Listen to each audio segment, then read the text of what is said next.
प्रतीक दिल्ली में joint family के साथ रहता था, लेकिन जॉब की वजह से अपनी माँ के साथ दूसरे शहर में शिफ्ट हो जाता है, जहाँ उसकी प्रीति के साथ लव मैरिज हो जाती है, जिस पर बहू को नापसंद करते हुए उसकी माँ पूरा समय प्रीति को परेशान करने के तरीके निकालती रहती है। प्रीति, कहाँ हो? सुबह का नाश्ता दोपहर में खिलाओगी क्या? इसमें प्रीति और प्रतीक ऑफिस जाने के लिए तैयार हुए कमरे से बाहर आते हैं, जिसे देख सास प्रीति पर भड़कने लगती है। महारानी, तुम सुबह सुबह तैयार होकर घर का सारा काम छोड़कर कहाँ चल दी? जी वो ऑफिस। हैं? तुम ऑफिस जाओगी तो घर में जो सफाई, नाश्ता, खाने का काम है वो क्या मैं करूंगी? माँ, मैंने उससे वादा किया था कि वो जॉब कंटिन्यू कर सकती है। अरे वाह जी वाह, दोनों आपस में सलाह कर फैसले ले लिए। मैं क्या यहाँ बेवकूफ बैठी हूँ? मुझसे पूछना किसी ने जरूरी नहीं समझा? मम्मी, आप फिक्र ना करें, मैं आज ही रेजिग्नेशन दे दूंगी। प्रीति ऑफिस के लिए चली जाती है और अगले दिन से जॉब छोड़ घर के कामों में लग जाती है, लेकिन साथ ही उदास भी रहने लगती है, जिसे देख प्रतीक को अच्छा नहीं लगता। मुझे पता है तुम्हें अपनी जॉब कितनी पसंद थी। आई एम सॉरी प्रीति। अरे कुछ नहीं होता, बस मम्मी खुश रहनी चाहिए। अब प्रीति अपनी सास को खुश करने और उनका दिल जीतने की जी तोड़ कोशिश करती रहती है, पर सास कभी उससे सीधे मुंह बात तक नहीं करती। इसी तरह दिन बीतने लगते हैं। एक शाम प्रतीक ऑफिस से परेशान घर वापस आता है।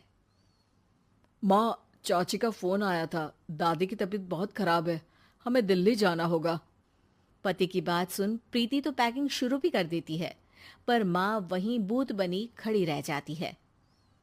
लगता है मम्मी अपनी सास से बहुत प्यार करती हैं, तभी उनके बीमार होने की खबर सुन शॉक में आ गई। ये प्यार नहीं, परेशानी है। तुम तो ऐसे सोचो कि अब से जब तक दिल्ली में हो तुम्हारे अच्छे दिन शुरू। अच्छा, ऐसा क्या है दिल्ली में? वो तुम्हें कुछ ही घंटों में पता चल जाएगा।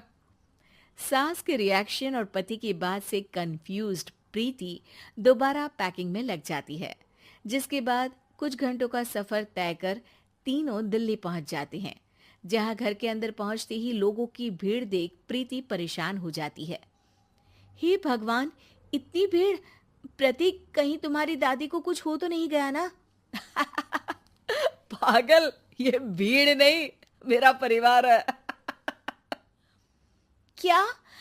इसे तुम परिवार कहते हो? अरे इसे तो जिला घोषित कर देना चाहिए। तुम्हारा परिवार का तो अपना पर्सनल बिग बॉस बन सकता है। हैरान परेशान प्रीति परिवार वाले सदमे से बाहर निकली भी नहीं होती कि सिर पर पल्ला रखे शांत तरीके से सबके साथ बात करते हुए अपनी सास को देख उसे दूसरा सदमा लग जाता है। हाय राम, ये मम्मी का ऐसा भी कोई रूप है? ये तो मुझे पता ही नहीं था। ये तुम्हारी सास का ससुराल है। तभी प्रतीक की बहन बोल पड़ती है।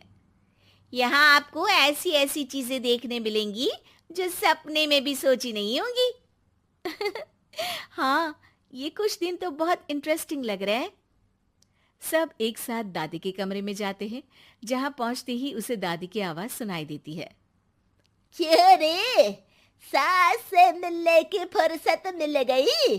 दूसरे शहर जाकर छूट क्या मिली? तुम तो भटकता पंछी बन गई। इतने समय में ये तक नहीं पूछा कि जिंदा भी हूं या मर गई। प्रीति की सास अपनी सास के पैर छूती है। अरे कैसी बात कर रही है मम्मी, आपको तो मेरी उम्र भी लग जाए। अरे बस कर, ये झूठी उम्र देने वाली बातों का दिखावा ना कर। तेरा बस चले ना तो जो मेरी बची कुची जिंदगी है वो भी अभी खत्म कर दे। अरे बहू कहाँ है? इस पर सास प्रीति को दादी से मिलवाती है। दादी प्रीति को बहुत प्यार देती है। क्यों बहू, तेरी ये सास परेशान तो नहीं करती ना? अगर करती है तो अभी बता दे, मैं इसकी क्लास लगा दूंगी। अरे कैसी बात कर रही है माँ जी, भला मैं क्यों किसी को परेशान करूंगी।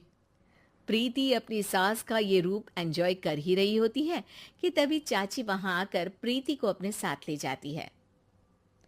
सास की क्लास लगते देख जो खुशी मिल रही थी वो तुम्हारे चेहरे से साफ पता चल रही थी, इसीलिए ले आई, क्योंकि अगर उन्हें पता चल जाता तो तुम्हारी खैर नहीं थी। थैंक यू चाची जी।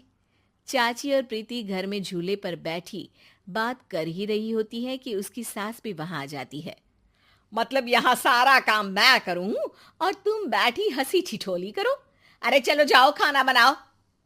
सास प्रीति को डांट कर काम करने भेज देती है, जिसे दादी देख लेती है और एक बार फिर सासू माँ की क्लास लग जाती है, जिसे पूरा परिवार मजे से खड़ा होकर देखने लगता है।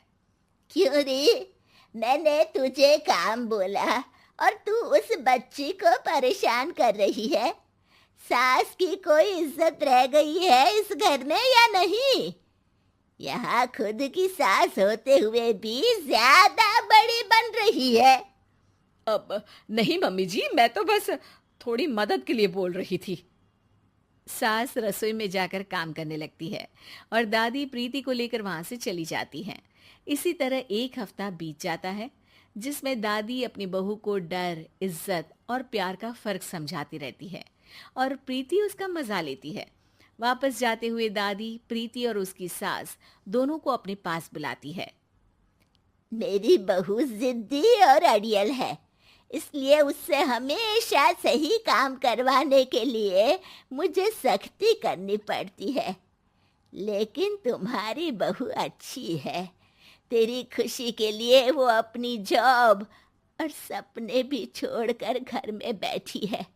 अपनी बहू के साथ प्यार से रहो।